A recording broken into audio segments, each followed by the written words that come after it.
हसद न करो, जलो ना, अल्लाह के बंदे हो, आपस में भाई भाई हो जाओ। लेकिन आज हसद कितनी पाई जाती है।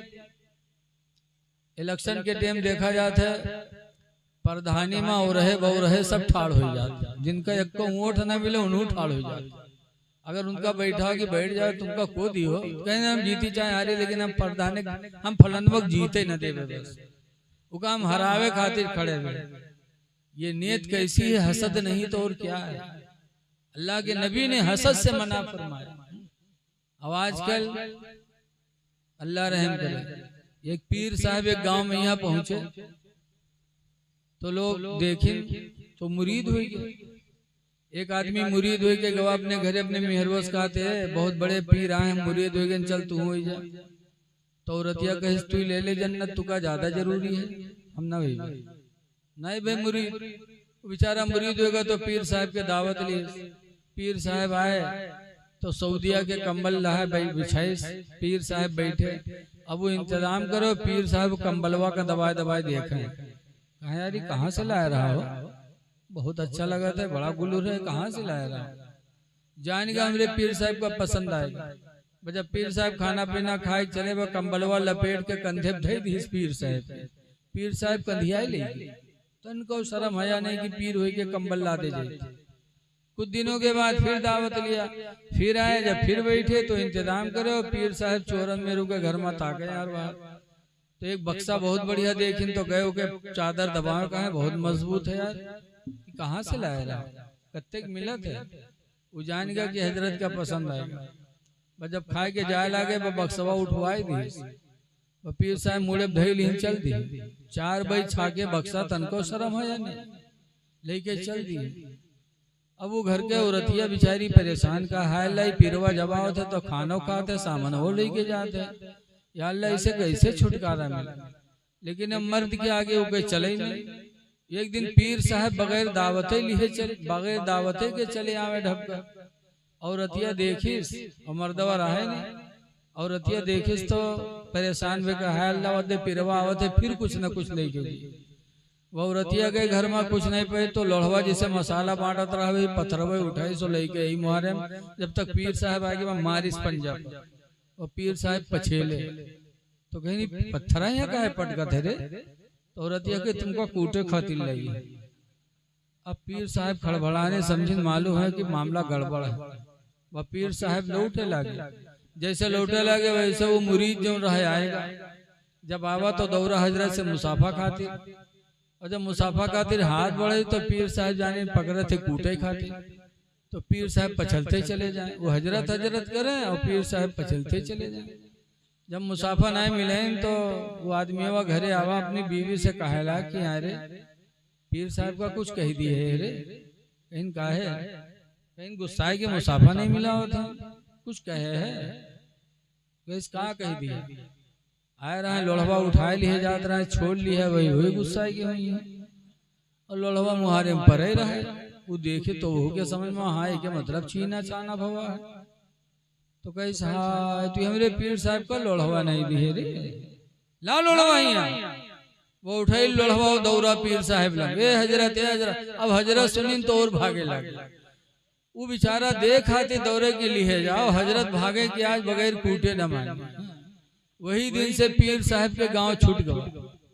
आज पीर बनते हैं, रसूलुल्लाह की सुन्नत छोड़ बैठे हैं।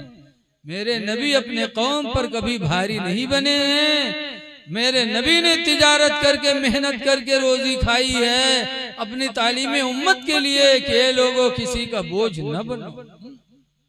हक हलाल रोजी इंसान की इबादत में निखार पैदा करती है। आज देखो बहुत से लोग कहते हैं कि हमार दुआ नहीं कबूल होते। एक जगह मिलाद में गए, मदारा अपने उधर है जहाँ के चैनर वाले आए, इनके गांव में यहाँ गए मिलाद पढ़े और कुछ लोग खड़े बैठे नहीं करे। हमका बैठो न काहे खड़े हो, अरे मौलाना भैया कहा बैठे मिलाद पाती हमको न झस दिखाई नहीं पड़ता। तुम कही का है कहीं 20 बीघा मकई लगाया रहा, सुखाए गए मिलाद करावत करावत परेशान हो गए, पानी नहीं बरसा। आज भी लोग दुआएं मांगते, दुआएं कबूल नहीं होती तो कहते हैं लागत है का अल्लाह सुनते नहीं है, कहा माद अल्लाह तो सब कुछ सुनता है, लेकिन कम से कम जबान तो हमारी होनी चाहिए इसे कि अल्लाह हमारी दुआ को कबूल करे।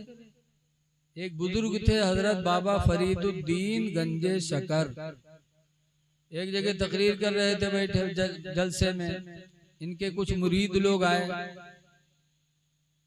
उन्होंने हाथ जोड़ा, कहे बाबा फरीद हम सब आपके मुरीद हैं, गरीबी ने घेर दिया, बच्चे भूखों मर रहे हैं, दुआ कर दो अल्लाह ताला परेशानी दूर कर दे। एक जमाना था कि मुरीद परेशान होते थे तो पीर के पास आते थे। बाबा फरीद ने कहा जाओ मिट्टी का ढीला ले आओ, तो मिट्टी का ढीला लेके आए। बाबा फरीद ने आंखें बंद किया, अव्वल आंखें दरूद शरीफ पढ़ के 3 मरतबा कुल वल्लाह पढ़ के फूंक छोड़ा तो मिट्टी का ढीला सोना बन गया। कह दो सुभान अल्लाह। अल्लाह जो चाहे कर दे, सोना बन गया। बाबा फरीद ने दिया, कहा जाओ बेचकर अपनी जरूरत पूरी कर लो। मुरीद गए, बेचे, माले माल हो गए, सब माला माल हो गए। तो जलसा में बहुत आदमी रहा, एक आदमी देखे तो चौंका, कहीं सरे ये तो सोना बनाना बड़ा आसान है, हो ये तो आज जान मिला। अव्वल आके दरूद पढ़ो, 3 मरतबा कुल वल्लाह पढ़ो, फूंक छोड़ो, सोना तैयार। मिलाद में इसे उठा गवा घरे, 12-1 बजत रहे, मेहरवक जगह इसके छूट रे, उठ जा ढीला ले गया। तो चौकी कही साए ढीला क्या करिए, जल्दी कर, बाद में पता नहीं बने न बने रे, जल्दी कर। तो कही सरे बउरऊ का बने न बने कुछ बताइयो। तो कही सरे बाबा फरीद के यहाँ बैठा था, उन्होंने मिट्टी के ढीले पे अव्वल आखिर दरूद पढ़ के 3 मरतबा कुल वल्लाह पढ़ के फूंक छोड़ा तो मिट्टी का ढीला सोना बन गया। जल्दी कर, ताजा ताजा मामला अभी आ रहा हूँ, बाद में खुदा जाने बने न बने रे, जल्दी कर। तब औरतिया के समझ में आवा।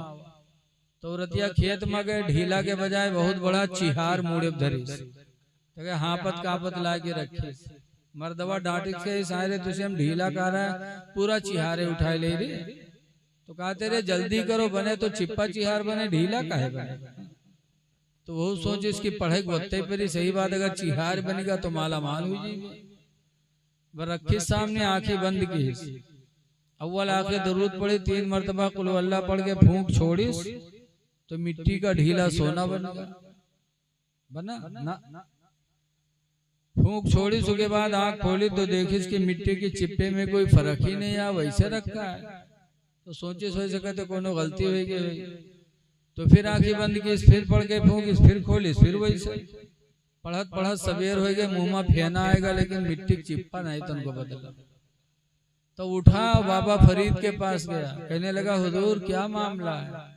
आपने अव्वल आखिर दरूद पढ़ के 3 मरतबा कुल वल्लाह पढ़ के पढ़ा तो मिट्टी का ढीला सोना बन गया, और मैं पूरी रात पढ़ता रहा, मुंह में फेना आ गया लेकिन वैसे वैसे रह गया। तब बाबा फरीद ने कहा था, बेटा जो मैंने पढ़ा वही तूने भी पढ़ा है, लेकिन बेटा फर्क सिर्फ मेरी और तेरी जबान का है। अल्लाह का करम है कि जिंदगी गुजर गई, आज तक मेरी जबान पे कभी गाली नहीं आई। जिंदगी गुजर गई, आज तक मैंने कभी झूठी बोली जबान से नहीं निकाली। जिंदगी गुजर गई, आज तक मैंने किसी की गीबत नहीं किया। जब अपनी जबान को इन चीजों से मैंने बचा लिया तो अल्लाह ने मेरी जबान में वो असर कर दिया कि मिट्टी को फूंको तो सोना बन जाए। सुभान अल्लाह, सुभान अल्लाह। है लोगों, आज हमारी दुआएं क्यों नहीं कबूल होती हैं? वजह यही है कि रातों दिन हम इधर की उधर, उधर की इधर लगाते हैं। हक है, इधर की उधर न लगाओ, लगाई बुझाई न करो। ये ज्यादातर औरतों में भी होता है, जहाँ बैठी है वो फसर फसर, इनके बुराई उनके बुराई। और जब साखी शहादा होने लगे तो कहे कोड़िया जी हम नहीं कहा रहा, अल्लाह कसम हम नहीं कहा रहा, औरत कसम कहेंगे। ऐ मेरी माँ बहनों, लगाई बुझाई का काम न किया करो, हसद करो और रातों दिन नमाज में पड़े रहो, सब बेकार है। बुखारी की हदीस में अल हसद याकुलुल हसनात, हसद जलन नेकियों को ऐसा खाते कमाता कुलुन नारुल हतबा, जैसे कि आग लकड़ियों के ढेर को खा जाती है, ऐसी नेकियां चली जाती है।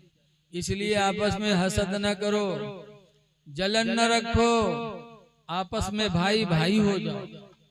लेकिन आज हम लोग सिर्फ कहने के लिए कहते हैं कि तुम हमारे भाई हो, हम तुम्हारे भाई हैं, और पावे तो अंदर अंदर नस काट ले और कहते भाई तो सहाबा बन के दिखाए हमको कि सहाबा ने नबी करीम की आवाज पर ऐसा लब्बैक कहा कि 1400 बरस गुजर गए, सहाबा की जिंदगी हमारे तुम्हारे लिए नमूने अमल हो गए।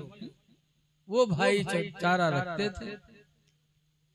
जब इस्लाम पर अमल करना मुश्किल हुआ तो मेरे नबी ने मक्का छोड़ा, मक्का में पैदा हुए, काबा मक्का में, आबे दमदम मक्का में, अरफात मक्का में, सब कुछ मक्का में, लेकिन जब इस्लाम पर अमल करना मुश्किल हो गया तो मेरे नबी ने हिजरत की, वतन छोड़ दिया। ऐ लोगों, आप भी अगर कहीं ऐसे जगह पड़ जाओ जहां नमाज रोजा में दिक्कत हो, दीन पर अमल करना मुश्किल हो, तो तुम वो वतन छोड़ दो, बस्ती छोड़ दो और ऐसी जगह जाके घर बनाओ जहां तुम्हारा दीन पर अमल हो सके, क्योंकि हिजरत मेरे नबी ने किया है। तुम पर भी वक्त आए तो तुम भी हिजरत कर जाओ।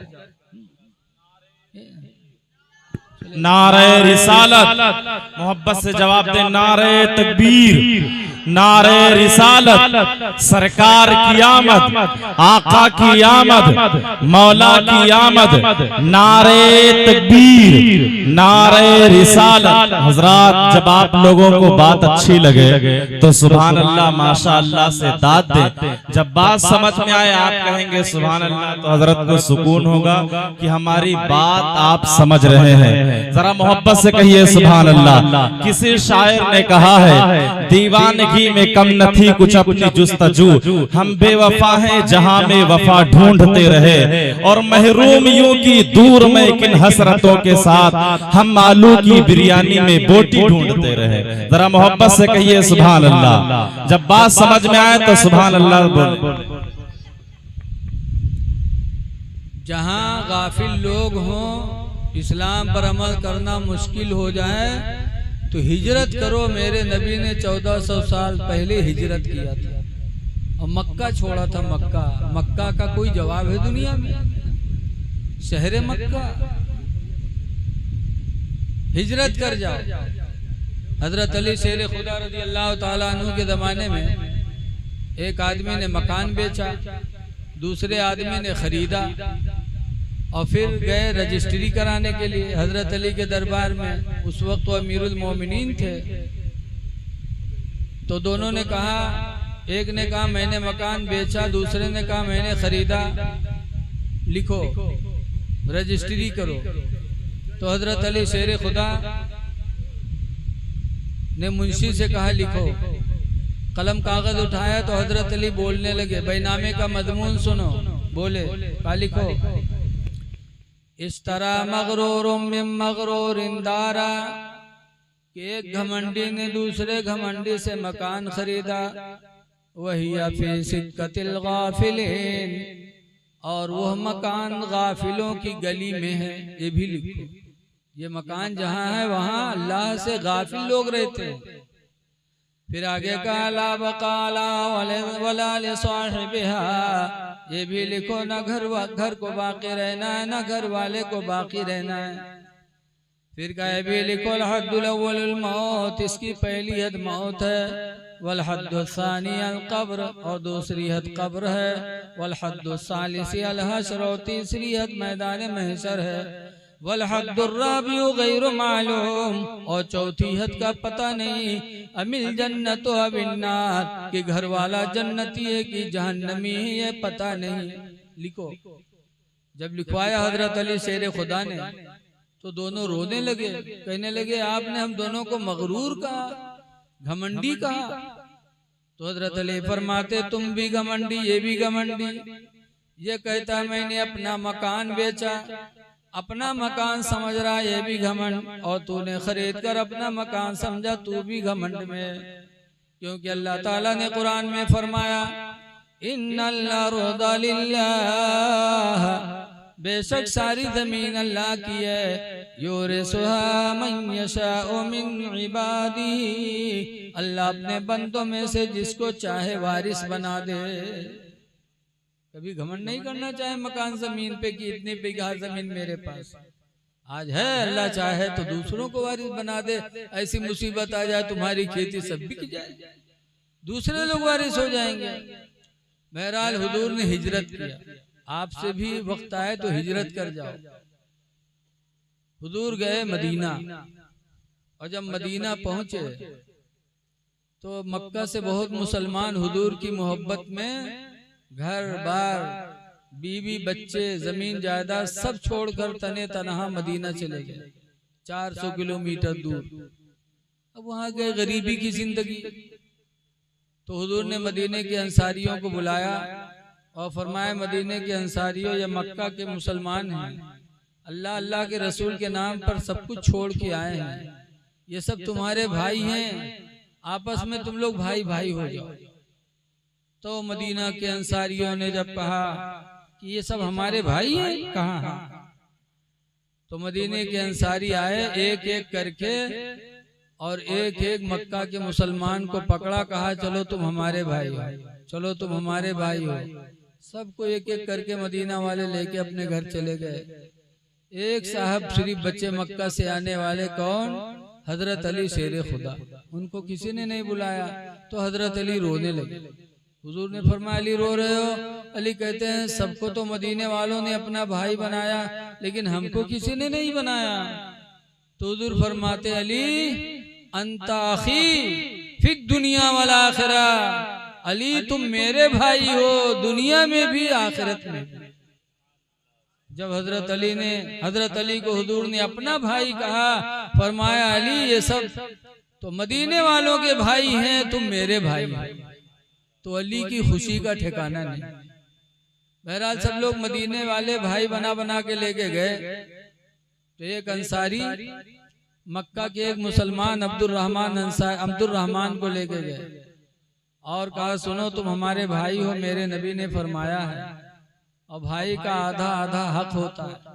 तुम्हारे पास मदीना में कुछ भी नहीं, मेरे पास मकान भी है, बाग भी है, बीवियां भी हैं, तो आधा मकान तुम्हारा आधा हमारा। बांट दिया मकान, बाग ले गए, बाग भी बांट दिया खजूर की बाग में कि आधी बगिया तुम्हारी आधी बगिया हमारी, क्योंकि तुम मेरे भाई हो, भाई का आधा हक होता है। उसके बाद कहा, मेरे निकाह में 2 बीवियां हैं, तो तुम्हारे पास यहाँ कोई बीवी नहीं है, लिहाजा तुम मेरे भाई हो, मेरे दोनों बीवियों को देख लो, जो बीवी तुमको पसंद आ जाए मैं उसको तलाक दे दूं और तुम उससे अपना निकाह कर लो, ताकि एक बीवी तुम्हारे निकाह में हो जाए कि भाई का आधा आधा हक होता है।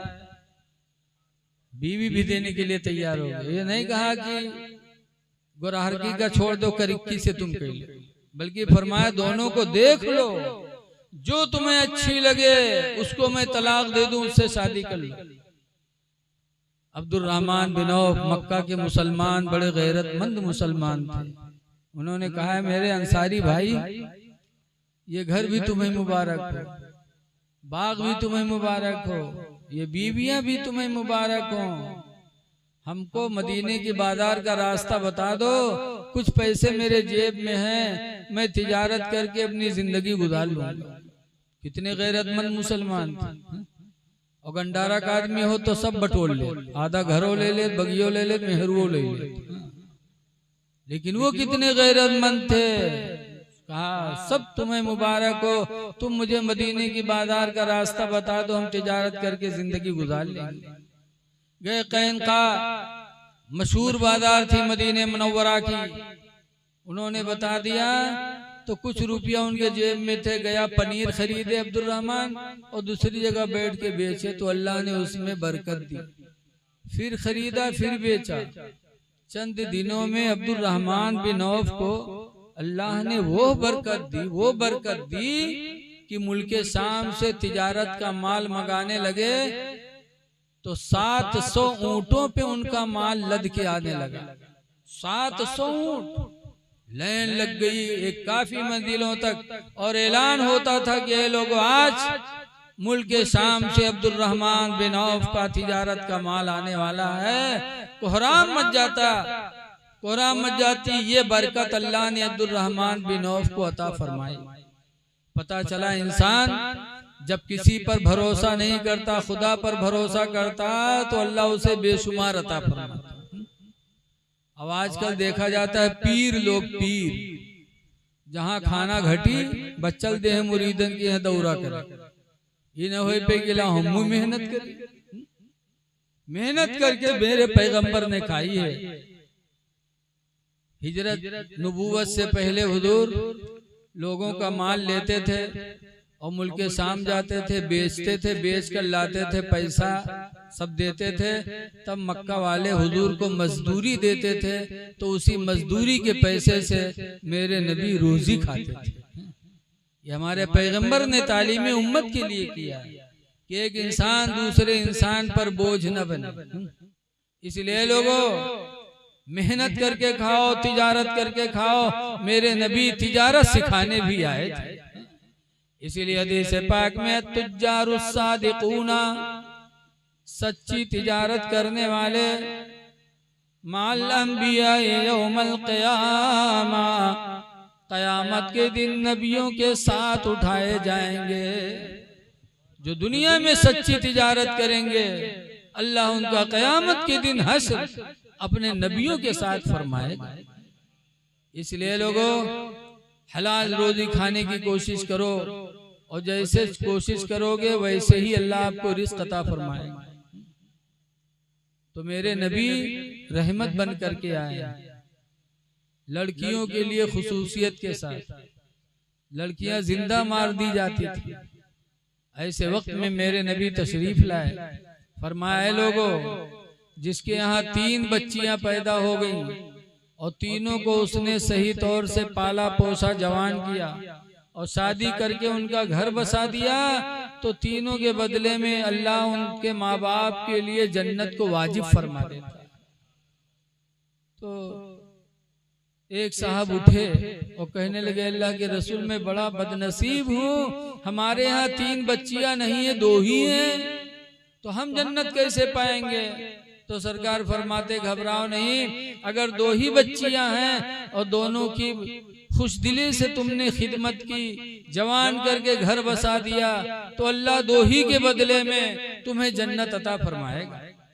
तो एक साहब खड़े हुए कहने लगे अल्लाह के रसूल मैं इतना बदनसीब हूँ कि मेरे यहाँ 1 ही बच्ची है, मैं कैसे जन्नत पाऊंगा?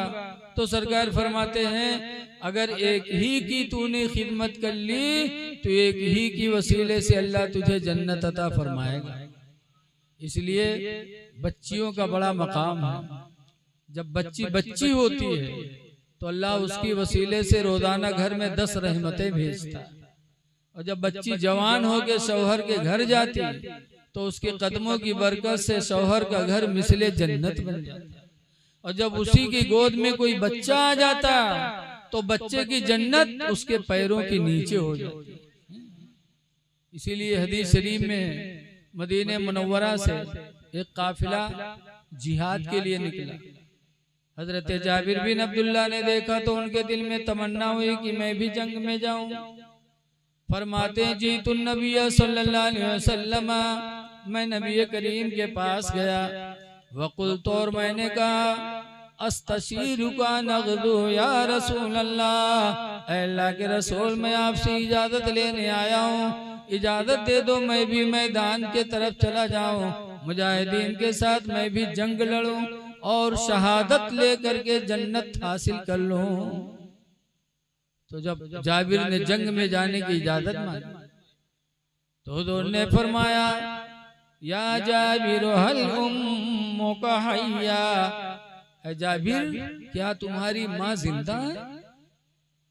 कुल तो नाम, मैंने कहा हाँ। सरकार ने फरमाया अलजिमहा, ऐ जाबिर जाओ अपने माँ के दामन को मजबूती से पकड़ लो। फ़इन्नल जन्नत तहत रिजलिहा, पर बेशक जन्नत तो तेरी माँ के पैरों के नीचे रखी है। शहादत लेके जन्नत न ले, बल्कि अपनी माँ की खिदमत करके जन्नत ले ले। जन्नत तो तेरे माँ के पैरों के नीचे रखी है। तो ऐ लोगों, नबी करीम सल्लल्लाहु अलैहि वसल्लम की जिंदगी हमारे तुम्हारे लिए नमूने अमल है। लेकिन आज हम नबी की सीरत पढ़ते हैं, लेकिन उसको अपनाने की कोशिश नहीं करते। हुजूर सल्लल्लाहु अलैहि वसल्लम एक दिन मक्का की एक पहाड़ का नाम है बू कुबैस, उस पे बकरियां चरा रहे थे और पत्थर के ऊपर सर रख के सरकार सो रहे थे, बकरियां चर रही थी। इतने में हुजूर का बहुत बड़ा दुश्मन अबू जहल पहुंच गया। देखा कि सर पे तकिया पत्थर की लगाए मोहम्मद सो रहे हैं, सर के नीचे पत्थर है, ला ऊपर से पत्थर मार दें ताकि कुचल जाए सर और ये खत्म हो जाए, इनसे छुट्टी मिल जाए। माज़अल्लाह। अबू जहल बड़ा दुश्मन था, उठाया पत्थर और सरकार पत्थर पे सर रख के सो रहे तो ऊपर से अबू जहल ने पत्थर मारा, सरकार का सर जख्मी हो गया। अबू जहल वहां से भगा। अबू जहल की लौंडी साथ में थी। लौंडी ने देखा कि बगैर कसूर के मेरे मालिक ने मोहम्मद को मारा है, तो वहां से रोती हुई आई और खाने काबा के दरवाजे की जंजीर को पकड़ के और सुसक सुसक के रोने लगी। इतने में हुजूर के चचा अमीर हमजा, बहुत बड़े पहलवान थे अरब के, घोड़े पे बैठे तीरों कमान लेके जंगल जा रहे थे शिकार करने। जब काबा के दरवाजे के पास से अमीर हमजा का घोड़ा गुजरा, अमीर हमजा ने अबू जहल की लौंडी को सुसक सुसक कर रोते हुए देखा तो पूछा, ऐ लौंडी क्यों रो रही है? तो कहा, अमीर हमजा तुम्हारी गैरत मर गई, हया नाम की कोई चीज न रह गई तुम्हारे पास। कहा क्या हुआ? कहा अरब के मशहूर पहलवान में तुम शुमार किए जाते हो और तुम्हारे भतीजे मोहम्मद इतने अच्छे इतने नेक, और लोग उनको सता रहे हैं और तुम्हारे अंदर कोई गैरत नहीं बेदार होती। कहा क्या हुआ? कहा अभी अभी तुम्हारे भतीजे मोहम्मद बू कुबैस पहाड़ी पे बकरियां चरा रहे थे, पत्थर की तकिया लगाए सो रहे थे, मेरा मालिक अबू जहल गुजरा, बगैर गलती के उठा के पत्थर मारा तुम्हारे भतीजे के सर पर, उनका सर जख्मी हो गया। अफसोस है कि तुम अरब के बहादुर हो और तुम्हारा भतीजा इतना बेमिसाल मारा जा रहा है और तुम्हें कोई एहसास नहीं है। तब अमीर हमजा ने सुना, गैरत आई, पूछा अबू जहल है कहाँ? इशारा किया, लौंडी ने कहा वो बैठा हुआ। अमीर हमजा गए और खींच कर ऐसी कमान मारी उसके सर पर कि उसका सर कट गया एक तरफ। और फरमाते हैं, तू नहीं जानता कि मोहम्मद मेरे भतीजे हैं? ये कहा और फिर वहां से पलटे। अमीर हमजा भी ईमान नहीं लाए थे, शिकार करने का इरादा खत्म कर दिया, पलटकर हुजूर के घर गए खैरियत मालूम करने। जब वहां गए तो देखा कि हुजूर लेटे हैं, हुजूर की बीवी खदीजा कपड़ा जला जला के सर में रख रही है, सर से खून गिर रहा है सरकार के। अमीर हमजा देखे तो रोने लगे, कहे मेरे भतीजे गम न करना, अभी अभी मैं तुम्हारा बदला लेके आ रहा हूँ, उसका सर फाड़ के आ रहा हूँ, गम न करना मेरे भतीजे। तो हुजूर का जवाब सुनो मुसलमानों। हुजूर ने कहा, ऐ चचा आप मेरा बदला लेके आए हो, खुदा की कसम मुझे कोई खुशी नहीं। अरे कोई खुशी नहीं? कहाँ बदला लिया है आपने? बदला लेने से मुझे कोई खुशी नहीं है। कहा बेटा तब तेरी खुशी किस चीज में है? हुजूर फरमाते हैं, मेरे चचा बदला लेने में मुझे खुशी नहीं है, मुझे खुशी तो उस वक्त होगी जब तुम इस्लाम कबूल कर लोगे, सुभान अल्लाह, सुभान अल्लाह, तैयबा पढ़ लोगे जो पैगाम खुदा के लेके मैं आया। क्या बात है, बहुत खूबसूरत। अमीर हमजा कहते हैं, मेरे भतीजे अगर तेरी खुशी इसी में है तो फिर मैं गवाही देता हूँ अशहदु अल्ला इलाहा इल्लल्लाह, मैं गवाही देता हूँ कि अल्लाह के सिवा कोई इबादत के लायक नहीं, व अन्ना मुहम्मदन अब्दुहु व रसूलुहु, और मैं ये भी गवाही देता हूँ कि मोहम्मद अल्लाह के बंदे हैं और उसके सच्चे रसूल। बेशक सुभान अल्लाह सुभान अल्लाह। नारे तकबीर, बुलंद आवाज से नारे का जवाब दे। नारे तकबीर, नारे रिसालत, नारे रिसालत, उलमाए अहले सुन्नत, उलमाए अहले सुन्नत, नारे तकबीर, सुभान अल्लाह सुभान अल्लाह। ऐ लोगों, ये मेरे नबी की जिंदगी है कि बदला लेने से खुश नहीं थे और आज हम बदला ले रहे हैं। बदला लेने वाला कामयाब नहीं है। हमारे नबी की जिंदगी तो ऐसी जिंदगी थी कि कहने वाले ने कहा है कि सलाम उस पर कि जिसने बादशाही में फकीरी की, और सलाम उस पर कि जिसने गालियां सुन कर दुआएं दी। सुभान अल्लाह सुभान अल्लाह। बदला न, अगर कोई खानदान करे और तुमको छोड़ दे न पूछे तो तुम खानदान करो तो उसको छोड़ो ना, ये सोच कर कि उसने छोड़ा है तो हम उसको छोड़ दें। छोड़ो ना, बल्कि मेरे नबी की तालीम देखो, हुजूर फरमाते हैं सिलमन कता का, उसको जोड़ो जो तुमसे रिश्ता तोड़े। सुभान अल्लाह। सिलमन कता का, उससे रिश्ता लगाओ जो तुमसे रिश्ता अलग करे। वाफु अम्मन ज़लमका, और उसको माफ कर दो जो तुम पर जुल्म ढाए। सुभान अल्लाह। माफ बदला न लो। इसीलिए रसूल करीम सल्लल्लाहु अलैहि वसल्लम के नवासे इमाम हसन को लोगों ने जहर दिया था, और जब जहर पानी में मिला के पिलाया, इमाम हसन ने पिया तो खून की उल्टी हुई थी। तो इमाम हुसैन ने देखा था तो कहा था भाईजान क्या हुआ? कहा किसी ने मुझे जहर दे दिया। तो इमाम हुसैन ने कहा था भाईजान नाम बता दो, मैं उससे बदला लूंगा। तो इमाम हसन ने कहा था हुसैन मैंने सारा मामला खुदा के हवाले कर दिया है, तुमसे बेहतर बदला लेने वाला मेरा परवरदिगार। बेशक। इसलिए नबी की जिंदगी को आम करो। मेरे नबी जो पैगाम लेके आए हैं उन पैगाम में सबसे अहम पैगाम है नमाज का। आज हम आशिक़े रसूल का दावा करते नमाज छोड़ रहे हैं तो हम झूठे हैं। मसलके आला हजरत का दावा करें कि हम मसलके आला हजरत के मानने वाले हैं और हमारी नमाजें ना अदा हो तो हम झूठे हैं, मसलके आला हजरत वाले नहीं। नमाजें पढ़ोगे तब नबी के वफादार बनोगे। बेशक। देखो मुर्गा सुबह के टाइम आवाज लगाता है तो आदमी की आंखें खुलती हैं। बहुत से लोग तो गरियावत हैं, कहते हैं का सारे काट डाले, सारे सोए नहीं देते, पचलारे से चिल्लाए ला देते। लेकिन अल्लाह के नबी का फरमाते हैं ला तसुब्बुद्दी का, ऐ लोगों मुर्गे को गाली न दिया करो। लिअन्नहु युक़दु लिस्सलाह, इसलिए कि मुर्गा नमाज फजर के लिए बेदार किया करता है। बेशक। सुभान अल्लाह सुभान अल्लाह। मुर्गे को गाली न दो क्योंकि नमाज के लिए जगाया करता है। ऐ लोगों एक चरिंद परिंद अगर नमाज के वक्त नमाज के वक्त अगर आवाज लगा दे तो उसका मर्तबा इतना बुलंद हो जाए कि मेरे नबी फरमाते उसको गाली न दो। और अगर कोई मुसलमान होकर के अपने इस्लामी भाइयों को नमाज के लिए बेदार कर दे तो अल्लाह अल्लाह का रसूल उससे कितना राजी होगा।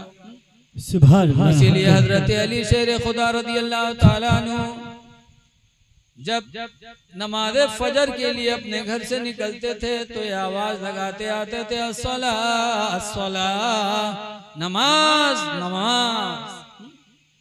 अली के मानने वालों या अली अली करने वालों, जरा अली की जिंदगी को नजरों के सामने रखो। फजर में सबसे पहले आते थे और आते थे तो आवाज लगाते हुए आते थे। इसलिए नमाज के लिए लोगों को बेदार करो। खुश नसीब हो इंसान जो नमाज के लिए अजान पुकारता। हदीस पाक में मन अज़्ज़ना, जिसने अज़ान पुकारी, फकुतिब लहू बराअतुम मिनन नार, तो उसके लिए जहन्नम से निजात का परवाना लिख दिया जाता। बेशक इसलिए लोगों, नमाज से मोहब्बत करो, अजान से मोहब्बत करो, मेरे नबी की सुन्नतों को आम करो। बेशक आला हजरत इमाम अहले सुन्नत के पास एक नौजवान गया, कहा हुजूर कारोबार नहीं चल रहा है, कोई वजीफा बता दीजिए। और उसके चेहरे पे दाढ़ी थी नहीं। तो आला हजरत ने फरमाया कि पहले वाजिब अदा करो, फिर मुस्तहब अदा करोगे तो अल्लाह कबूल करेगा। वजीफा पढ़ना मुस्तहब है और दाढ़ी रखाना वाजिब है। तुम वाजिब को छोड़े बैठे हो और मुस्तहब के लिए हमारे पास आए हो कि वजीफा बता दो। पहले वाजिब फिर मुस्तहब। आला हजरत ने कोई वजीफा नहीं बताया। जब वो चला गया, कुछ दिनों के बाद दाढ़ी रखा करके आला हजरत के पास फिर आया। तब आला हजरत ने फरमाया, हाँ अब तुमने वाजिब पर अमल कर लिया है, अब मुस्तहब अदा करोगे तो अल्लाह उसे कबूल करेगा। तब आला हजरत ने वजीफा बताया। मेरे नबी सल्लल्लाहु अलैहि वसल्लम की प्यारी सुन्नत है दाढ़ी। हुजूर फरमाते हैं, कुस्तुस सवारिब, मोछों को कतरवा लो, वाफुल लुहा, और दाढ़ी को बढ़ा लो। मेरे नबी फरमाते दाढ़ी बढ़ाओ, मोछे कतरवाओ। और आज हम नबी के आशिक हैं और दाढ़ी बनवा रहे हैं। ऐ लोगों, दाढ़ियां न बनवाओ, अपने नबी से सच्ची मोहब्बत करो, नबी की सुन्नतों को जिंदा करो। बेशक हक है। अल्लाह कुरान में फरमाता है, वला तमूतुन्न इल्ला व अंतुम मुस्लिमून, हरगिज हरगिज तुम न मरो मगर मुसलमान बन के मरो। क्या बात है, मुसलमान की पहचान है दाढ़ी। अल्लाह ताला 30वें पारे में फरमाता, वैलुल लिकुल्लि हुमज़तिन लुमज़ा, हिलाकत है, बर्बादी है लगाई बुझाई करने वाले के लिए। लगाई बुझाई न करो, लोगों में फूट पैदा न करो। दो लोगों में ना इत्तेफाकी हो, बोल चाल बंद हो, तो झूठ बोल करके अगर सुलह कर पाओ तो झूठ बोल कर सुलह करा दो। उस वक्त तुम्हारी बोली झूठी नहीं मानी जाएगी।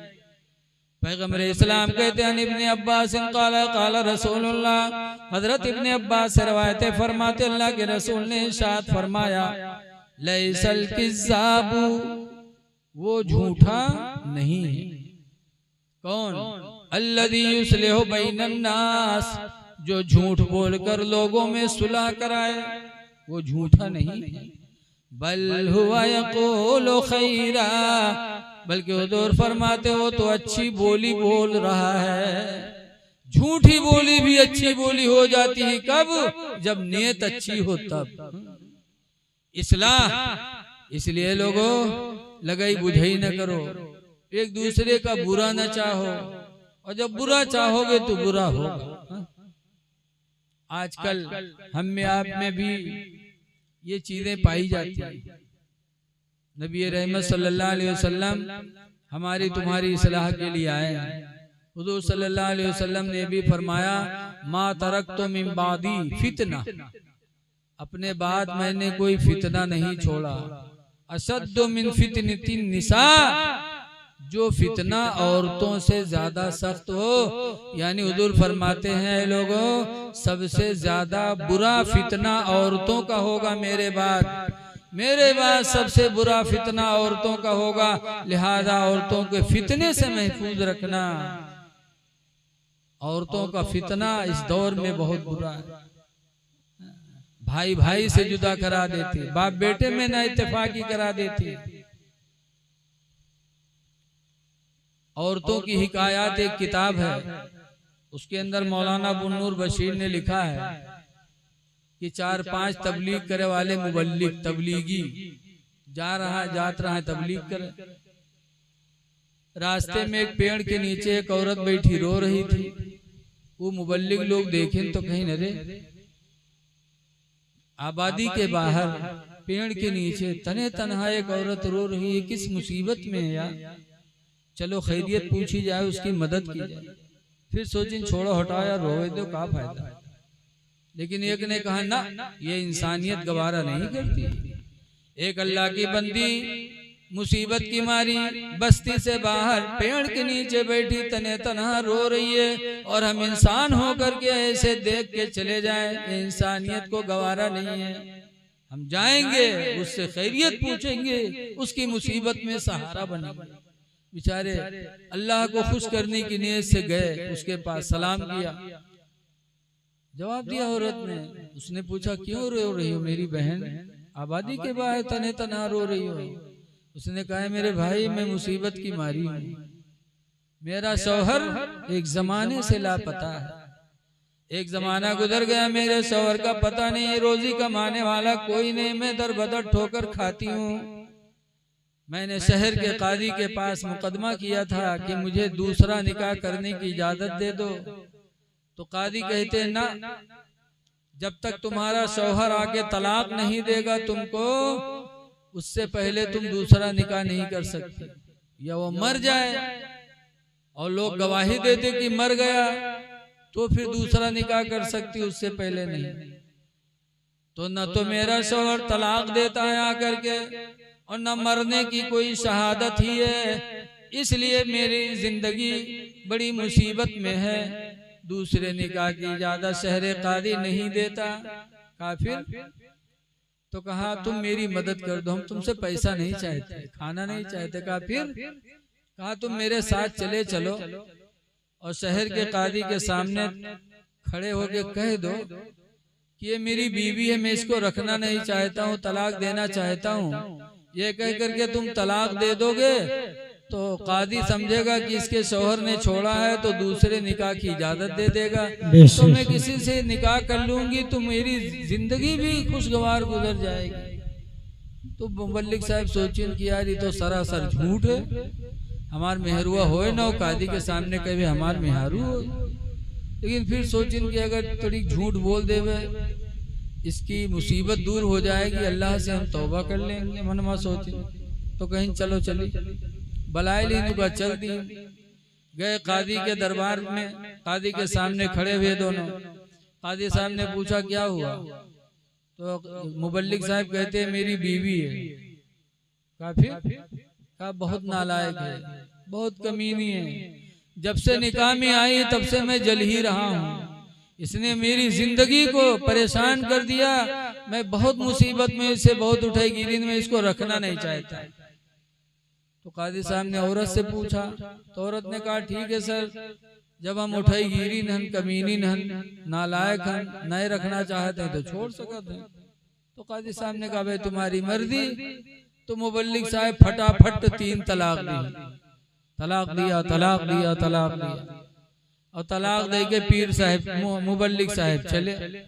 जब चले तो वो औरतिया कादी साहब से कहा था कि साहब हम कमीनी रहन उठे गिरी रहन, इनके लायक नए रहन, छोड़ दीने कोई बात नहीं, लेकिन 25,000 रुपया महर बंधा रहा है, वो महर वाला पैसा तो दे दे। अब मुबल्लिग साहब खटपटाने। अब औरतिया देखा था, कहा था कहित कहा है, जब हम कमीनी नन तुम्हारे लायक नहीं हैं, छोड़ दिए हो तो 25,000 महर जो बंधा रहा है तो दो। अब कादी साहब ने कहा महर अदा करिए फट से। अब सोचते हैं कि अगर कही थे झूठ है तो 420 में बंद हुई। तब मुबल्लिग साहब 1 घंटा के मोहलत मांगी, ना बिगहा 2 बिगहा जमीन बेच के पैसा लेके गए दीन, तब उनके जान छूटी।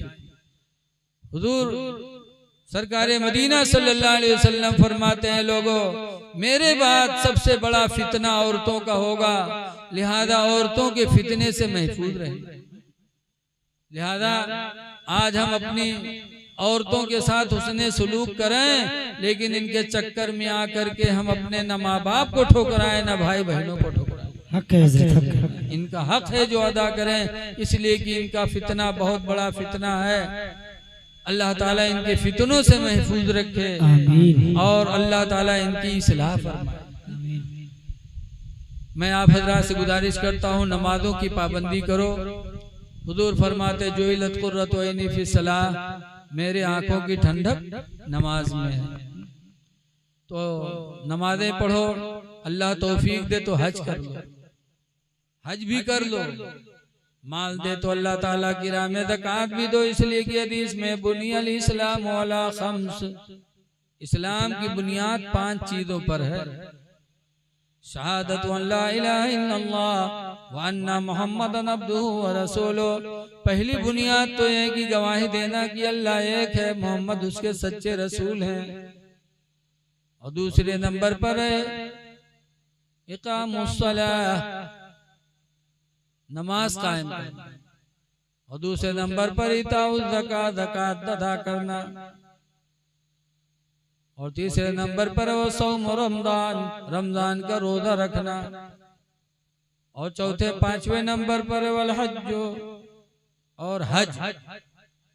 तो 2 चीजें ऐसी हैं, देखो नमाज बदनी इबादत है, रोजा ये भी बदनी इबादत है, और ज़कात माली इबादत है, और हज ये माली और बदनी दोनों इबादत है।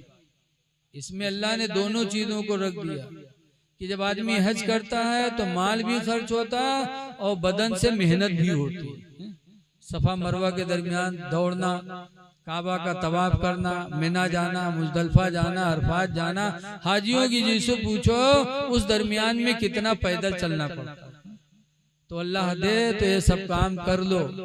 लेकिन कुछ लोग हैं जो दौलत होते भी हज नहीं करते। अल्लाह के रसूल ने फरमाया जिसके पास ताकत हो हज न करे, डर है कि वो यहूदी हो कि न मर जाए। लेकिन आज हम पैसा खर्च नहीं करते। अल्लाह के गरीब बंदों पे खर्च करो, अल्लाह की राह में खर्च करो। अल्लाह ताला की राह में जितना दोगे अल्लाह उतना ही अता फरमाएगा। दुआ है कि अल्लाह ताला हमको आपको पंजगाना नमाज पढ़ने की तौफीक अता फरमाए, और आपस में अल्लाह ताला भाईचारे की पैदा फरमाए। क्या टाइम हुआ? बस जो कुछ कहा गया अल्लाह ताला इसे कबूल फरमाए। मैं एक जगह तकरीर करके आ रहा हूँ मजबूरी से, और जब तकरीर कर लो तो हिम्मत पस्त हो जाती है। फिर भी घंटा सवा घंटा जो अल्लाह ने चाहा मैंने आपके सामने बयान किया। ऐ लोगों, अमल कर लो तो चंद बात ही बहुत है। अल्लाह इस महफिल को कबूल फरमाए। अस्सलामु अलैकुम व रहमतुल्लाहि व बरकातुहू। खड़े हो जाइए।